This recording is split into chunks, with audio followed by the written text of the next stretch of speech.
warahmatullahi wabarakatuh. Pertama-tama marilah kita panjatkan puja dan puji syukur kehadirat Allah Subhanahu wa taala dengan ucapan subhanallah, alhamdulillah, Allahu akbar. Salawat beriring salam marilah kita hadiahkan kehadirat baginda Rasulullah Muhammad sallallahu alaihi wasallam dengan ucapan Allahumma sholli ala Muhammad wa ala ali Muhammad.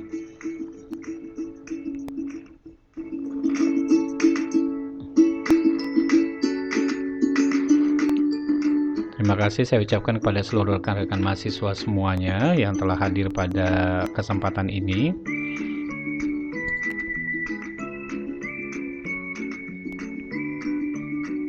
Baik, untuk memulai pembelajaran marilah kita berdoa terlebih dahulu sesuai dengan agama dan kepercayaan masing-masing.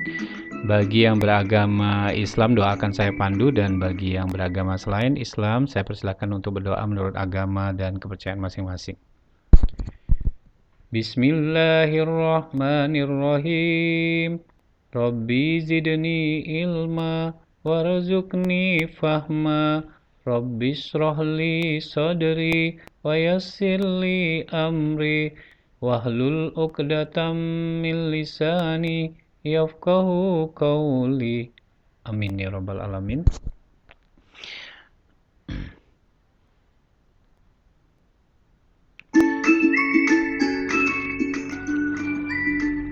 Semoga dengan pembacaan doa tadi maka seluruh keberkahan dari Allah Subhanahu wa taala melingkupi kita di dalam pembelajaran kali ini.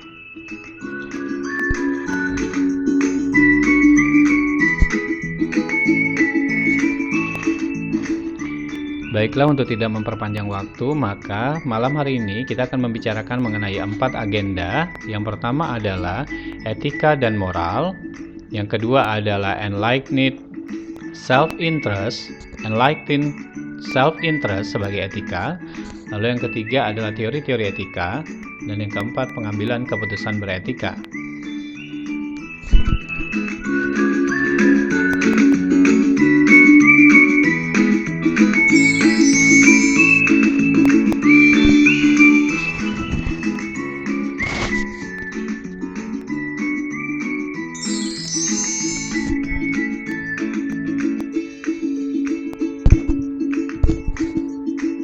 Jadi kita masuk kepada yang pertama, yakni etika dan moral. Terdapat beberapa definisi mengenai etika. Brooks and Dunn 2012 menggunakan definisi dari Encyclopedia of Philosophy yang melihat etika dari 3 dimensi. Dari 3 definisi, yaitu yang pertama adalah dari definisi pola umum atau cara pandang kehidupan. Berarti ini adalah terkait dengan etika agama. Yang kedua adalah dari sekumpulan aturan perilaku atau kode moral. Yang ini adalah terkait dengan etika profesional. Kemudian terkait dengan pertanyaan mengenai cara pandang kehidupan dan aturan perilaku. Jadi ini adalah pertanyaannya ya mengenai 2 definisi tadi. Maka ini adalah terkait dengan filsafat.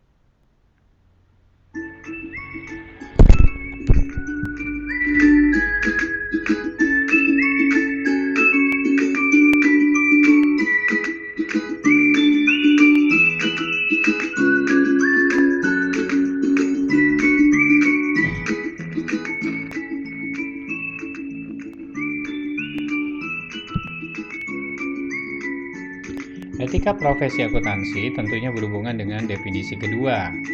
Selanjutnya, jika definisi kedua dikaitkan lebih lanjut, maka menurut Encyclopedia of Philosophy, aturan perilaku atau kode moral ini memiliki 4 karakteristik. Yang pertama adalah keyakinan tentang sifat manusia. Yang kedua, keyakinan tentang cita-cita, tentang sesuatu yang baik atau berharga untuk dikejar atau dicapai. Yang ketiga, aturan mengenai apa yang harus dikerjakan dan apa yang tidak harus dikerjakan. Yang keempat adalah motif yang mendorong untuk memilih tindakan yang benar atau yang salah. Baik, kita akan melihat dari sisi agama, hubungan dengan pihak lain, dan persepsi tentang diri sendiri.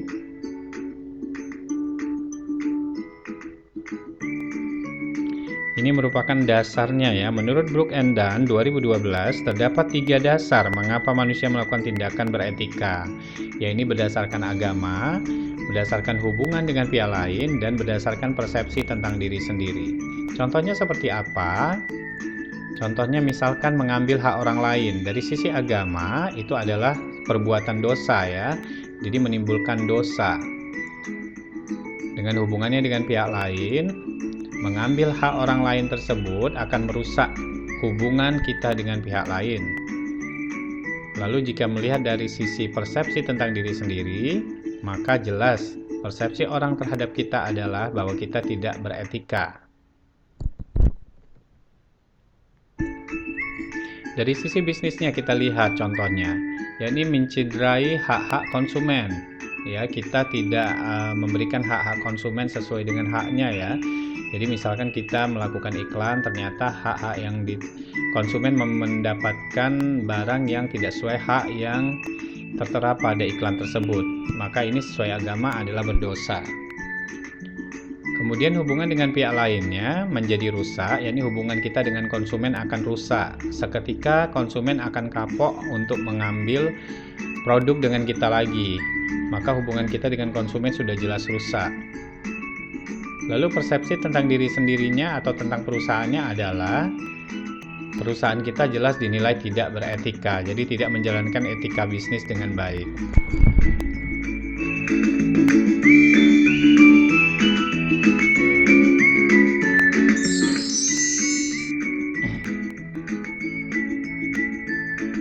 Baik, kita masuk kepada yang kedua, yakni enlightened self-interest sebagai etika.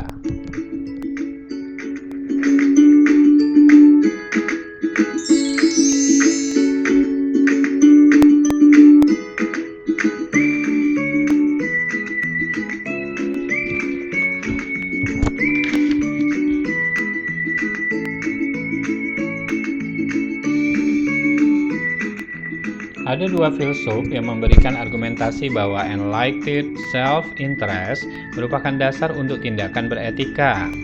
Mereka adalah Thomas Hobbes atau Thomas Hobbes 1588 sampai dengan 1679, itu era kehidupannya ya, dan Adam Smith pada 1723 sampai dengan 1790. Mereka memiliki keyakinan bahwa pada dasarnya manusia itu memiliki sifat self-interest. Ya, enlightened self-interest merupakan dasar untuk tindakan beretika. Manusia memiliki sifat self-interest. Apa itu self-interest? Ini sifat melakukan tindakan untuk kepentingan diri sendiri. Nah, lalu bagaimana sifat ini harus dihilangkan atau bagaimana?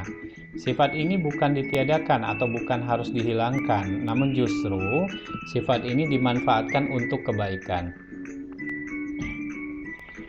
Nah, konsepnya bagaimana sih? Kok bisa gitu? Self-interest itu dari kepentingan diri sendiri kok tiba-tiba dimanfaatkan untuk kebaikan. Konsepnya adalah dengan melakukan tindakan untuk kepentingan diri sendiri, maka akan tercipta suatu kemanfaatan bagi banyak orang. Itu adalah konsep yang ditanamkan di dalam enlightened self-interest.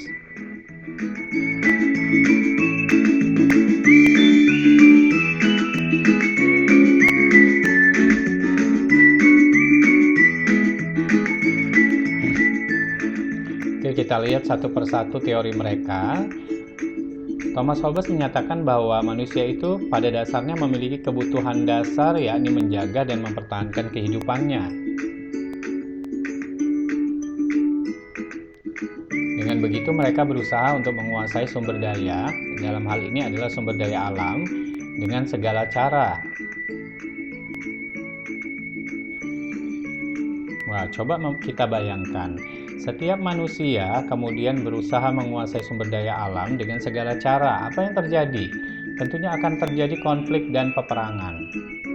Konflik itu adalah perebutan ya, terjadi perebutan sumber daya alam, lalu peperangan itu pastinya akan menimbulkan pemusnahan kepada sesama. Lalu bagaimana nih cara mengatasinya? Cara mengatasinya menurut Thomas Hobbes adalah dengan memahami dan menerima aturan yang membatasi kebebasan individual. Jadi kebebasan individunya untuk menguasai sumber daya dengan segala cara tadi itu akan dibatasi dengan kita memahami dan menerima aturan. Ya, dibatasi kebebasan individualnya.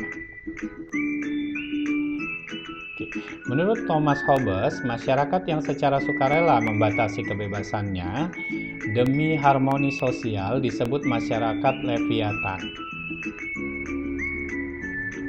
Ya, jadi kesimpulannya bahwa Thomas Hobbes menyatakan bahwa self-interest mendorong terciptanya kerjasama dan terbentuknya masyarakat madani. Jadi diawali dengan sifat yang mementingkan diri sendiri, ya, seperti itu.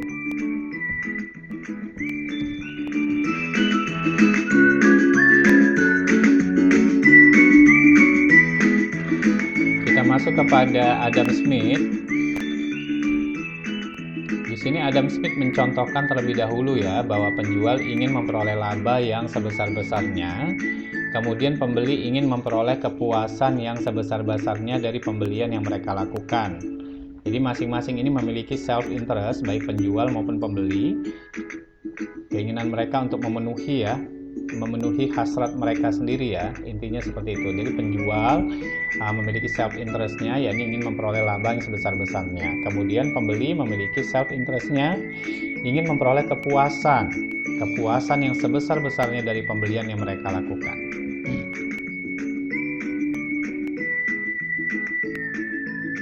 Dalam pasar sempurna, pembeli dan penjual bernegosiasi sehingga tercapai equilibrium atau disebut dengan natural price.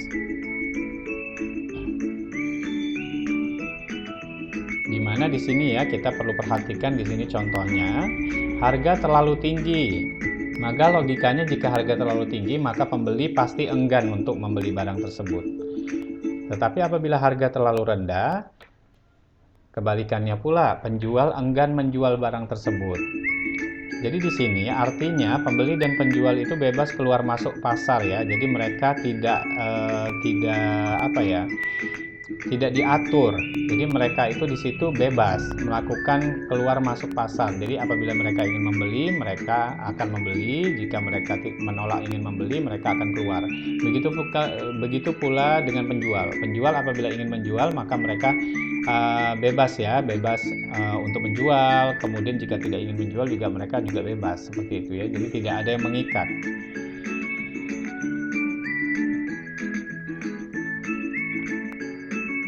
Baik, jadi di sini Adam Smith memiliki konsep ekonomi.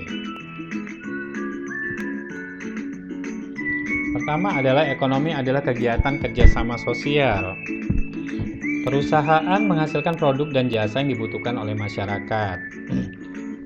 Ya, dalam menghasilkan produk dan jasa lalu menjualnya, maka timbullah yang namanya bisnis. Bisnis adalah kegiatan sosial dan masyarakat berjalan dalam prinsip-prinsip etika. Konsep yang kedua, yakni pasar adalah kompetitif, bukan konflik.